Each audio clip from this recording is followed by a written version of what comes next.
Hey everybody, this is your boy John Patrick, and welcome to the Dope Morning Show. So Dope Morning, you may just be getting up and getting ready for your day, and we just want to kick off your day, and hey, it's better than a shot of espresso at Starbucks. And I'm really excited about the show today because our guest, she is a phenomenal woman, and she'll tell you a little bit more about herself when she comes out. But just a couple of the preliminary things. If you haven't subscribed to the YouTube channel, make sure you go subscribe to the channel now.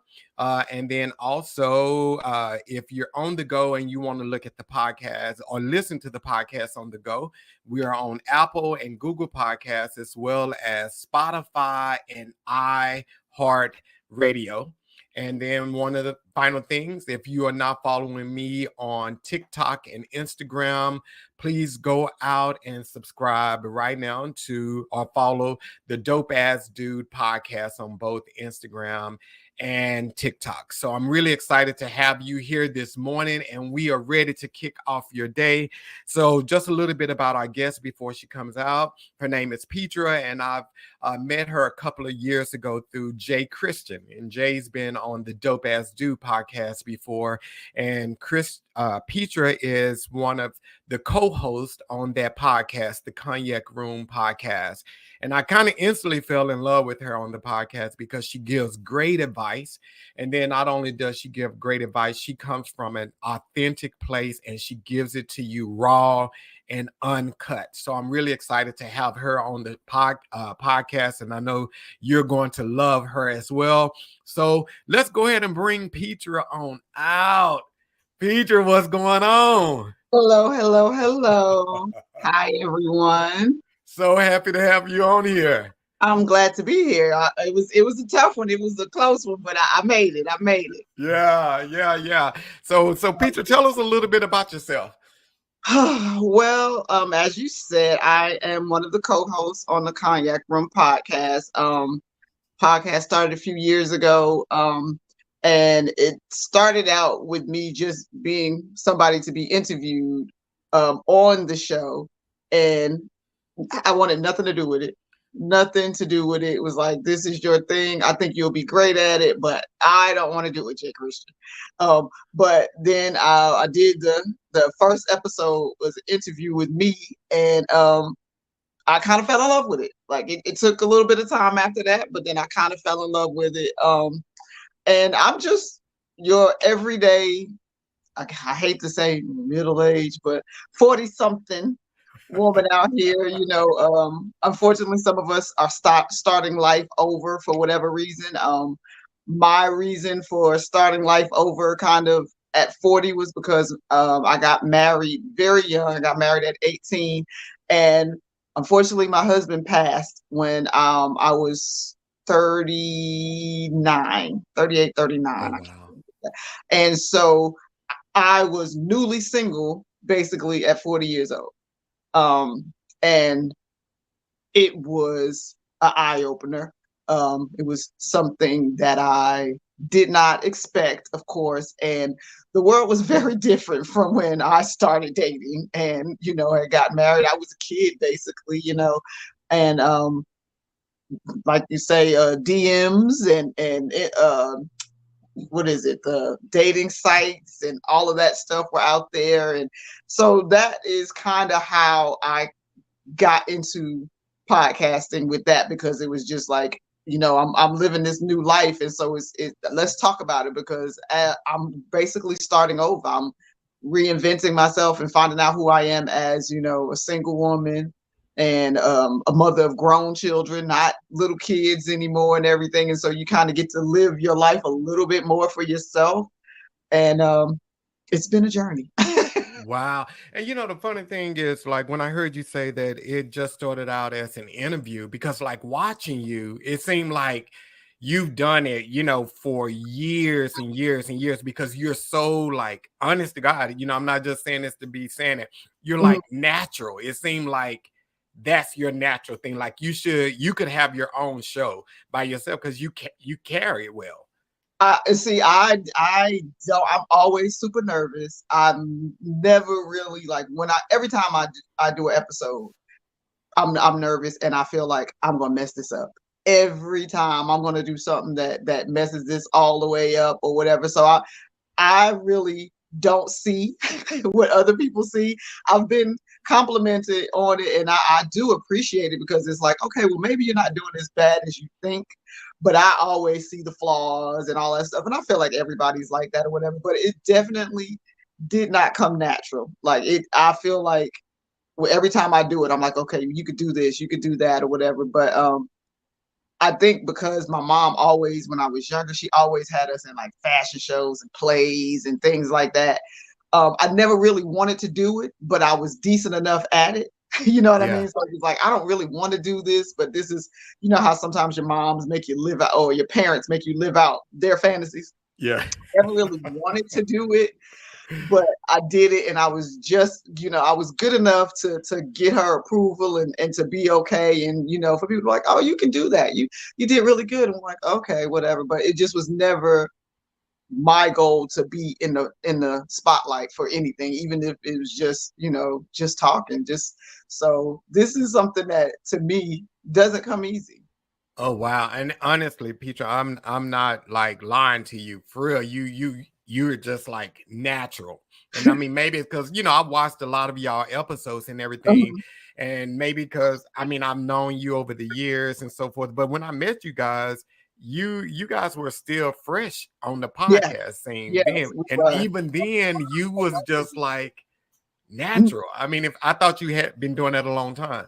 no, I think one of the things that probably helps with that is I come from a large family, and I do come from a family of people who like to entertain and stuff like that. Like my parents and then were always, like I say, throwing fashion shows, plays, and things of that nature, whatever. And one thing about me is I feel like I'm kind of a natural born comedian person. Like I'm like I got like a one liner for everything type thing or whatever.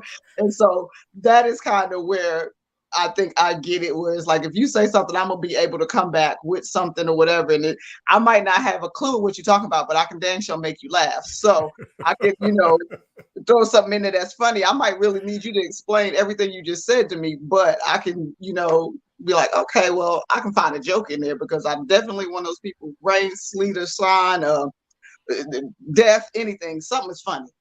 Something is Yeah. funny. I'm like, laughter is the best medicine in the world. So I try my best to, you know, always just be like, I can do something with this. I can figure something out, even if I don't really understand.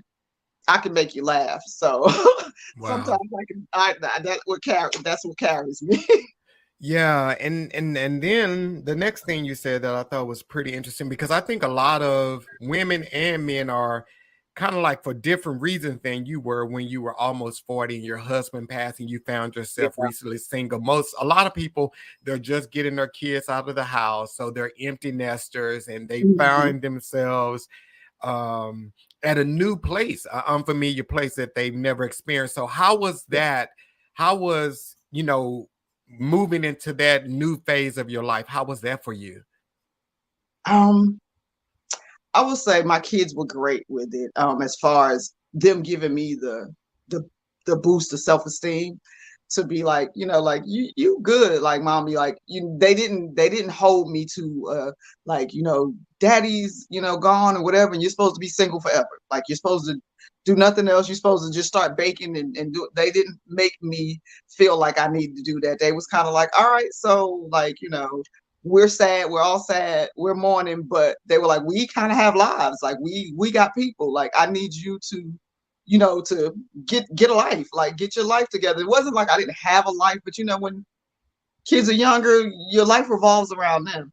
And so like thinking about dating was just like horrible to me because my kids, even though they were in their teens, they were still at home. I never wanted to, you know, have some man come into my house and have to be the father and all. I never wanted any of that stuff. So I really didn't want anything too serious in the beginning with anybody because I didn't I had a son, and I didn't want that headbutt that I usually see out there in the world where I'm the man in this house and you ain't my dad.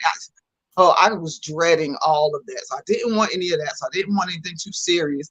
But it was kind of like I had been in a shell for a long time, like I feel like we get so comfortable in a certain situation, we don't realize that we have more potential.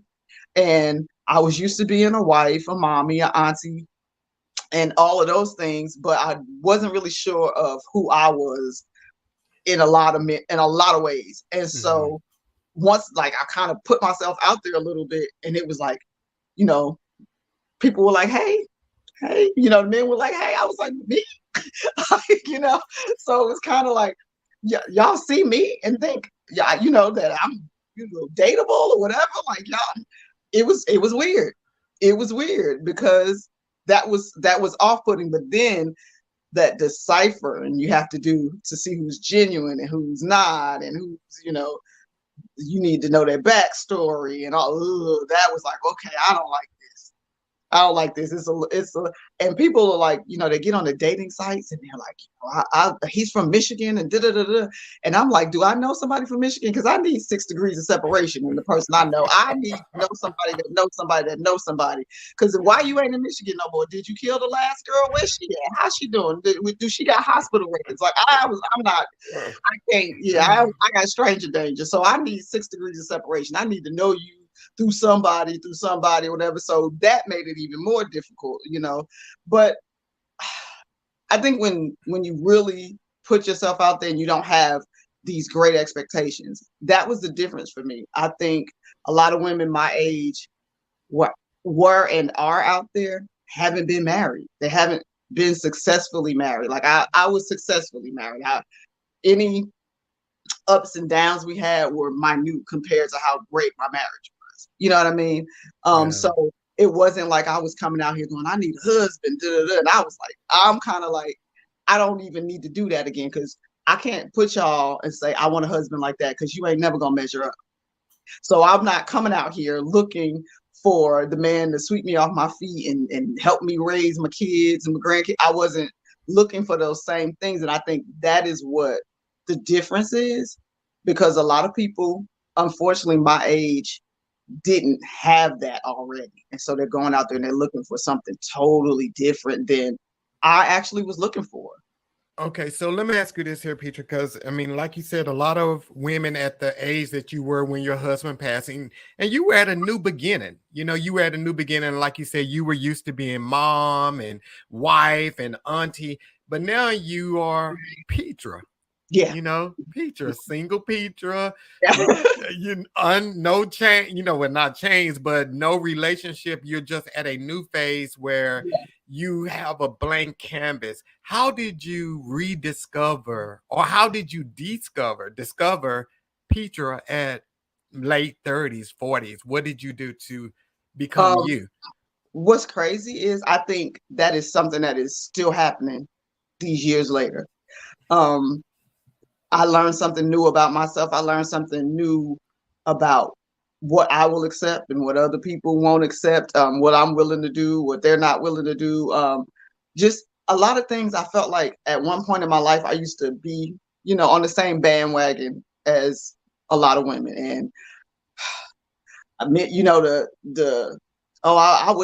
ain't gonna say I would never, because I am one of those women who never say that, because never will knock on your door and stay there so damn long. Don't you say I would never. But I was definitely, a man ain't gonna do this to me, and I wouldn't do that or whatever in my younger years, all of those things that we say, I would never stand for that and all of that other kind of stuff. And it's like, really? I really figured out that, a lot of people are saying that, but a lot of people are on some BS. A lot of people are saying that because that's what sounds good. A lot of people are saying that because they shame of what they are accepting.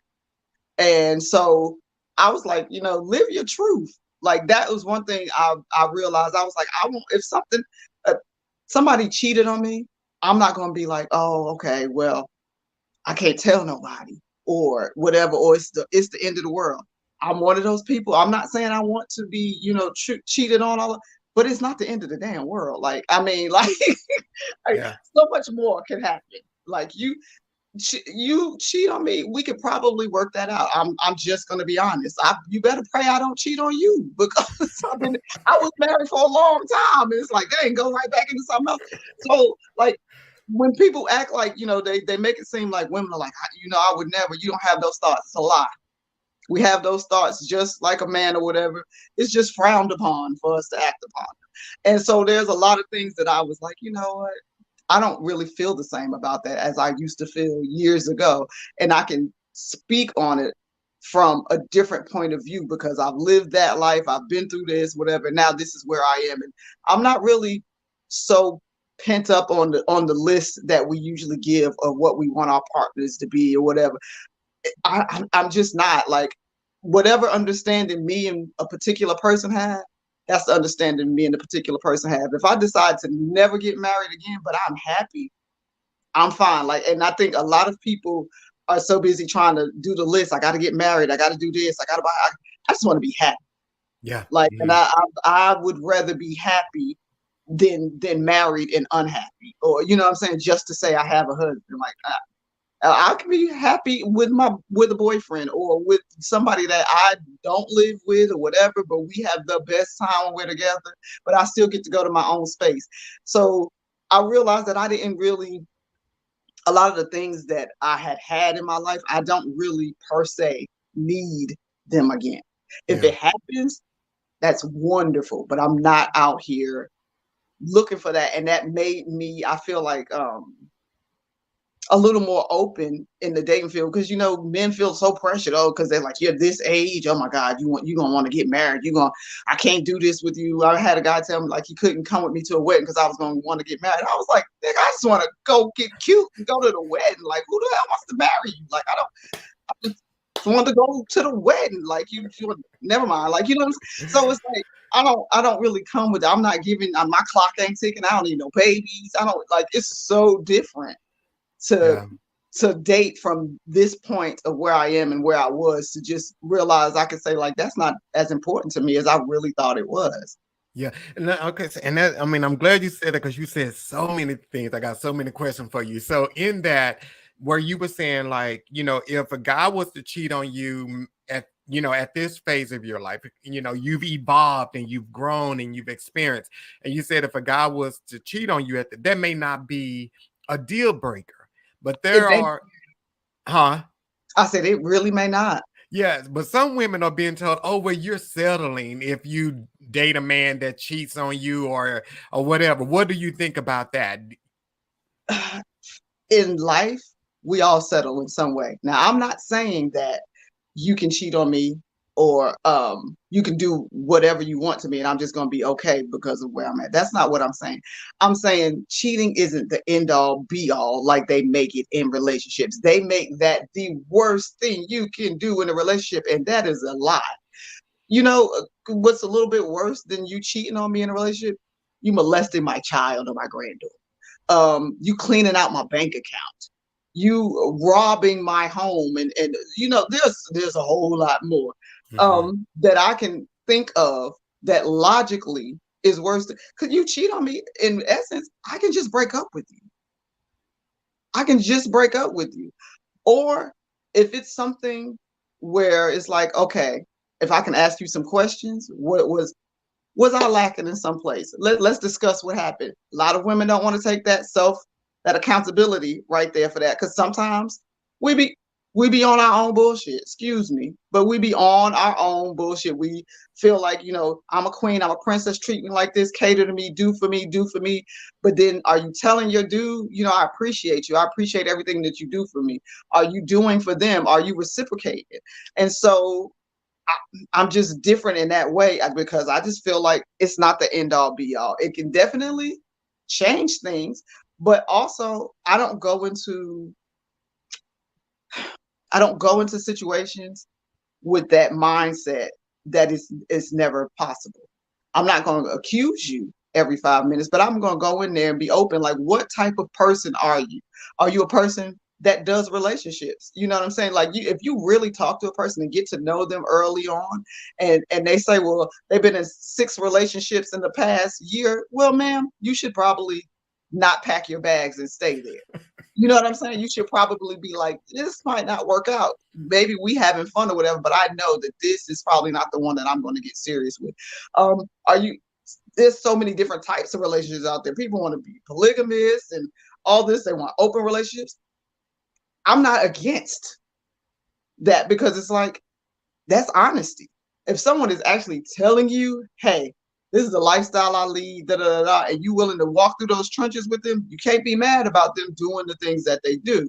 So I just look at things differently.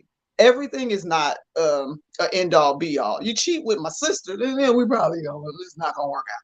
But like, if there's something, there are some different aspects of it that cheating is not just this one thing for me. Like, it's just not. It's just not. I myself, even in my marriage, and I told you guys I felt like my marriage was a great marriage, but my husband did step out on me one time. But we talked about it afterwards, and when we talked about it, I was like, dang, I kind of put you out on the curb and said, he a free man in the situation because there were things that I was lacking. Should he have just come to me and talked to me about them at first? Yes, he should have done that no matter what. But as a man, he needed his ego stroked, and I wasn't stroking it anymore. There was so many other things that were going on in our life, and I wasn't loving him like I used to love him on him. I wasn't making him feel the same way. He wasn't making me feel the same way, but I just chalked it up to we busy. So like, I don't look at things, and I really never have. I was raised in a house with 4 boys. I got brothers. They all had friends. I was always the only girl. So I see things differently. I don't think, just because a man cheats, he cannot possibly love you. And I know a lot of women won't agree. I'm not settling. I'm not, I know my self-worth. I know that I'm valuable, but I also know that I am human and they are human too. And like I said, I bet I have to cross my legs sometime to make sure I'm not the one that's gonna mess up. So it's life, and it's real life. We're human. And cheating may be her thing, but it may not be his thing. His thing may be you not keeping the house clean or you not having sex all the time. And exactly. He believes you're not giving the relationship 100%. It could be anything. It's so many different, and I just feel like cheating has always been put so high up as the worst thing a man. And I'm just like, I don't think it's the worst thing that could happen in a relationship. And like, with my own personal relationship, there were people around us who always was like, I want a marriage like you guys. Y'all have the best marriage. When that happened, people didn't even believe me because my husband was that, he was the husband that everybody wanted. And so when I was like, well, he cheated, they were like, you lying. And I was like, no, I'm not lying or whatever. But I also showed that we can work through this. I didn't let anybody else get in our marriage and try to dictate what I didn't let the friends get in my ear. You should leave him. He ain't shit. How can he not be shit today when he was just everything you wanted the day before? Yeah. But because this happened now, y'all. So I didn't let any of that type of stuff. I self-reflected. I listened. I talked about what I needed. He talked about what he needed, and we fixed it. And our marriage was better afterwards. It was even better. Like, it was good before, but it was so much better after that. And it's weird because there's like this little part of me that was like, I was happy that it kind of happened because it was like there was no room for anything to be hidden anymore.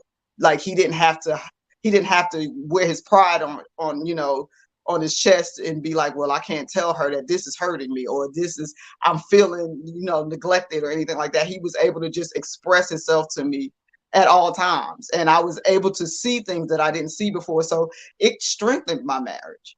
So I'm not saying that that's everybody's point of view of how they should do things, but I just know what works for me and how I work. And to me, cheating is not the end all be all. It's not the worst thing. Yeah. Wow. So now in your 40s, you're in your 40s now and you're dating now. So how is dating for you in your 40s? Like, is it better now or are there more challenges for dating for you?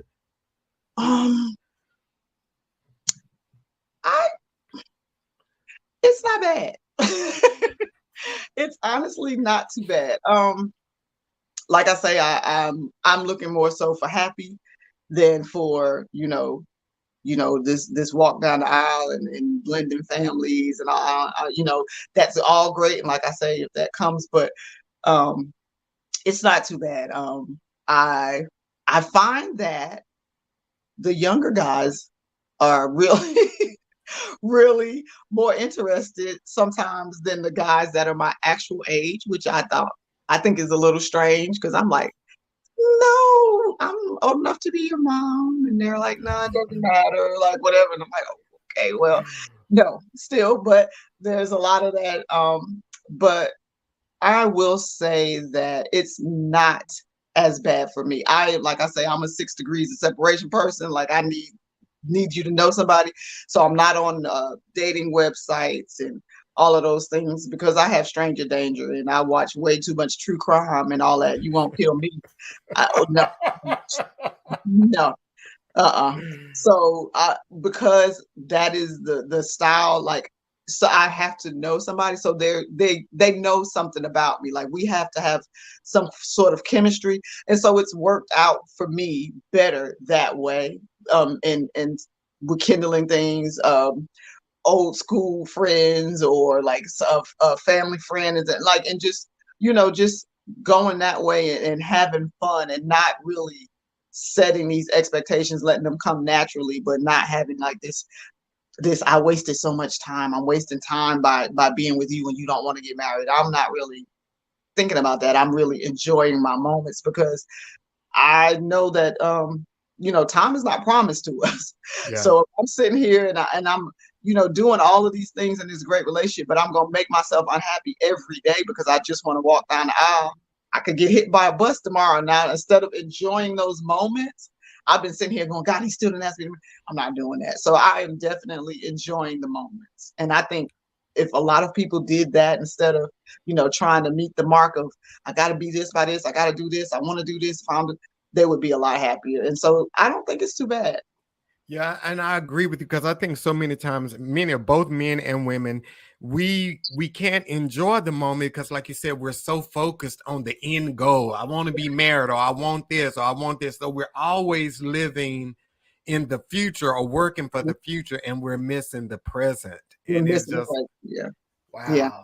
Wow. Yeah. So let me ask you this here. So when you started dating in your 40s, did age ever play with your mind? Because I think for some women, age kind of mess them up a little bit. They're like, oh, I'm in my 40s and nobody's going to want to date somebody in their 40s with kids. Did you have those self-doubting thoughts in your head at any point?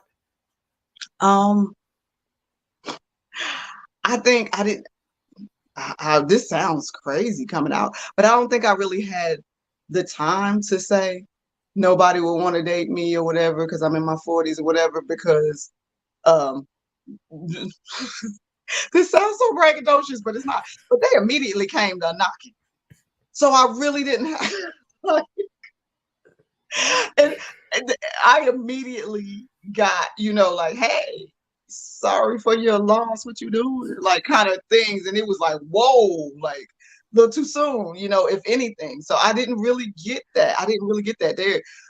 There were friends of, and I was like, oh, you were his friend. Like, we used to go out with you and your wife and whatever. Like, what you doing in my DM? Like, no, like I really didn't do that. I actually was kind of like I said, just shocked. Like me, like I am probably the first one to go, like, you talking to me? Like you think I'm cute? You want my number? Like, oh, you didn't? I thought well, just asking me about how you could watch the podcast or something like that. And it's like, nah, I'm trying. And I'm like, oh, no, I don't, because I really didn't.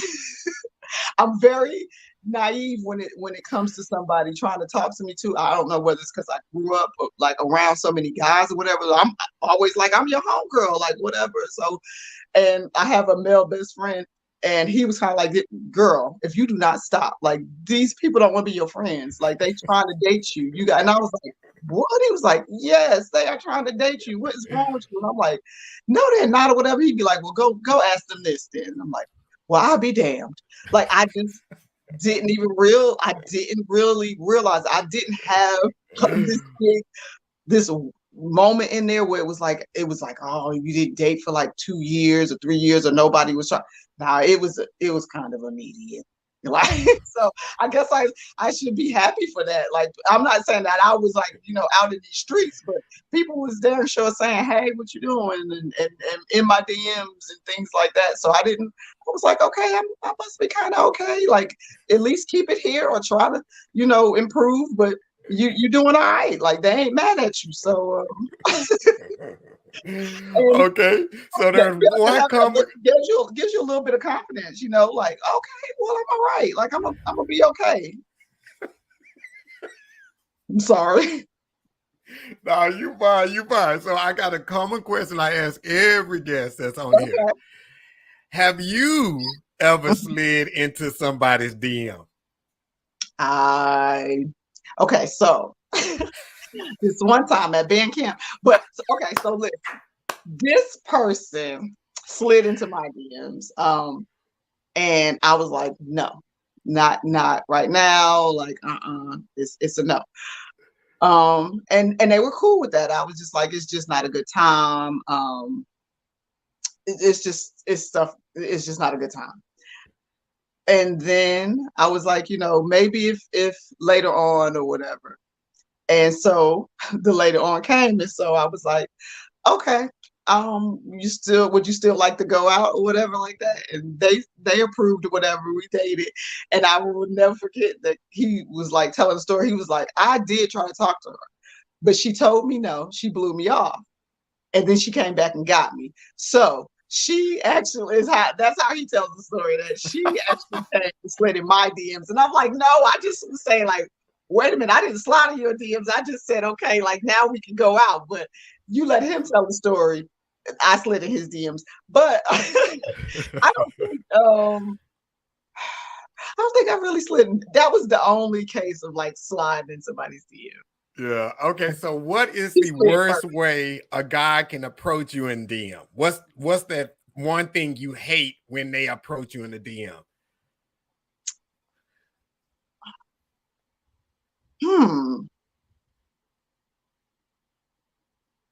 You know what? I will say this. I am very polite in the DMs. You know how a lot of women, I hear them say some things about people being in their DMs, and they're very rude about, when they don't want to deal with them or whatever.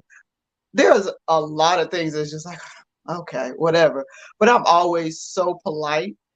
Like, I'm always willing to have a conversation with you, because just because we can't date don't mean I can't have a friend. Right. But I think,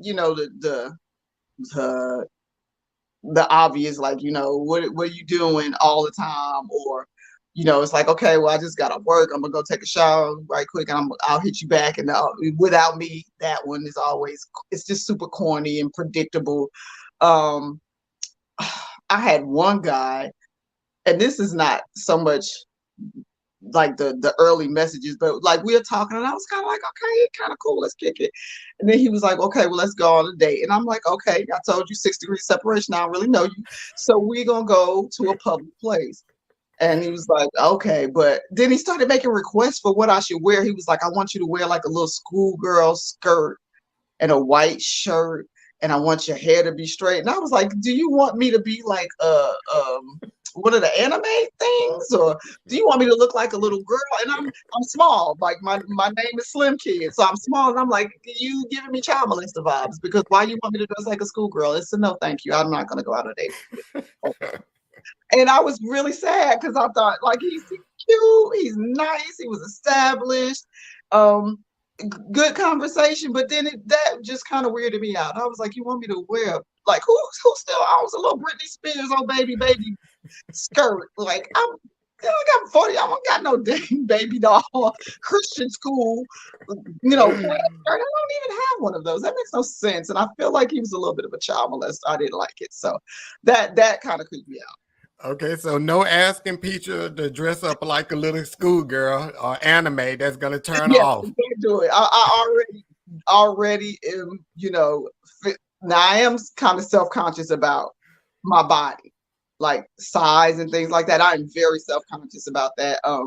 I feel like I don't look like other. because I feel like I don't look like other women my age. I feel like my body isn't as mature as other women's. And so I feel like, you really have to like me. Like you have to like me to be okay with all of me, because I'm little. Like, and men go for curves and boobies, and they want thighs that smother them and all that. I'm probably gonna clean your ears out. I'm thin, so I don't give off that body thing or whatever. It's Okay. decent, So but let me say this here, because y'all can't see Peaches' body, and she's definitely in her head on that one. She's definitely in on her head. Peaches, you look amazing. Yeah, you posted full body pictures on your page, yeah. and you look amazing. Like for real, y'all. She's in her head on that one. No, I'm if I'm out in a social event and stuff like that, and all age group or whatever, I always feel like I look like the little kid in the room. Yeah, and they look like your big mama in the room. Because you see a lot of women and men that's in their 40s, you be like, damn, you done had a rough life. Yeah, it's like the ones who were banging when we were in school, the girls who had the great bodies, whatever. You see them now, and I'm like, sometimes I'm like, all right, I'm all right with this skinny little me. I'm all right with this skinny little me. Like, it didn't betray me in any way, like it give me no weird awkwardness or whatever. So I'm like, all right, I've definitely just learned to like embrace my body in my 40s, like feeling like, okay, you are not inadequate when you stand next to another woman. But it still does play on me. Like, I'm like, if I'm in a room, like, and it's like, all everybody's single, I'm always feeling like, well, I'm gonna be the last one somebody approach, because I ain't got no butt like her. I don't have boobies like her and all that other kind of stuff. But I ain't never been without a man, so I guess it ain't it ain't really that bad. I ain't never been, just somewhere moping, about not having somebody being attracted to me. But I do still, be like, okay, it's different. And I think that's all of us. I think that's everybody. We always can look at somebody else and be like, dang, what they doing to have or look like that or whatever. But a lot of times, a lot of people are doing things that we would never do. They taking stuff, they own stuff. A lot of reasons why they look that way. So sometimes I love how you said you have embraced your body, and I'm glad you did it in your 40s. And I'm glad you even said that, because I know, like I said, a lot of the viewers that watch the show, they're in their 40s, and sometimes they're in their head about it. And, don't beat yourself up, because, just embrace it. I used to beat myself up, even though and it was crazy because, like I said, I was married. I was loved, but I still felt like he loves me like that. He thinks I'm everything, but nobody else does. And so that's why, like, getting back out there, I was shocked, because I was like, oh, other people like me too. Like, I just felt like he loved me and he loved everything about me.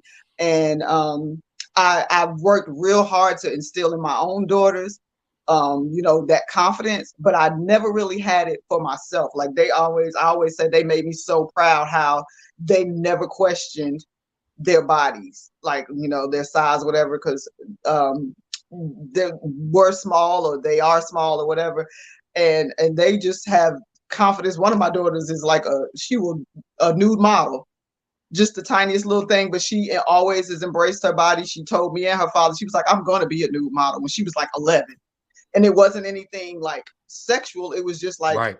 This is who I am, and I'm so comfortable in my skin or whatever. And I didn't have that. And I was like, I'm glad I made it work with them, but I wish I had it a little bit more. But like I say, my kids were awesome in my, my transition of life of telling me, like, you don't look like the other mamas. And I'm like, they were like, other people's mamas don't look like you. They like you don't look. And I would be like, what do you mean? And I remember one of my sons, he was engaged to a girl, and we all went to the beach as a family. And she was like, my mama don't look like that when we go to the beach. Like you don't do what is, and I was like, I don't know what you mean. Like, this is just, I'm just putting on the bathing suit, just like, and she was like, mamas don't look like you. And I was like, oh, okay. But I just felt like, this is what it is. But because I was always so insecure, it just seemed like, I'm putting on this suit and coming out here like, oh my God, like, because she's a young girl, she's got this big, great curvy body and whatever. And she was like, oh my God, like whatever, like you. And I was like, I'm trying to be like you. She was like, why? Like, you like, just Yeah. That my kids were very encouraging to be like, you're okay. Like, Yeah. I promise you're okay. And kudos to you too, Petra, because a lot of times we pass our insecurities on to our kids, but for your Mhm. kids to be so strong and cozy in their own skin, that Yes. shows that you stopped it right with Yeah, I you. stopped that. I Yeah, stopped you that. I didn't gave pass them a it on lot of to other stuff that I have to apologize for. But that I was always so happy with. Like even when they were in school and everything, they always, could march to the beat of their own drum. They didn't have to follow the trends. They were kind of more of a setting them, or just I'm just me and I don't really, and I was like just always like, wow, that is so awesome, because I was always so nervous and like, how could I, make myself kind of look like that, or make sure that I, try to stay on trend, because I'm already this little person. I don't want nobody to be like, and she this. So I was so happy that me and my husband were able to give them that confidence that, like, no matter what, if you feel like you fly, you fly.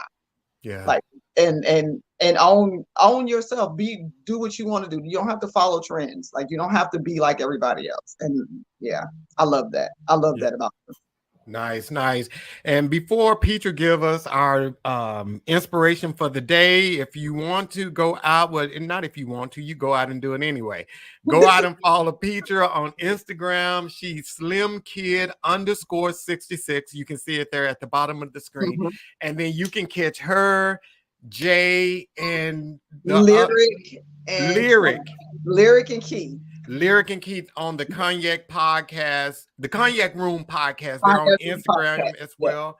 And so the name is scrolling across the screen. And shout out to that amazing cast, Yeah. because Thank you. I'm I so love my proud of Jay. co-hosts.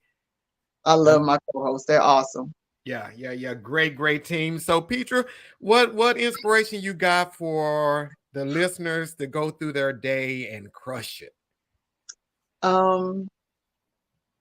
Don't let moments in the day sum up your day.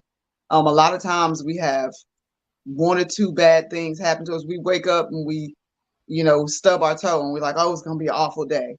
You set that in motion if you say that. You don't wake up. You wake up with positivity, and things that happen along the way, you deal with them in that moment, and then you move on to the next, and you don't let that moment take over the moments for the rest of the day. Like, we have to, I think, stop giving negative energy so much energy, and let that positivity, get its just due. We need to try to wake up with some positive thoughts, try to move through our day with positive thoughts, and try to just understand that things happen, and that particular thing is a moment in your day. It does not sum up the total of your day.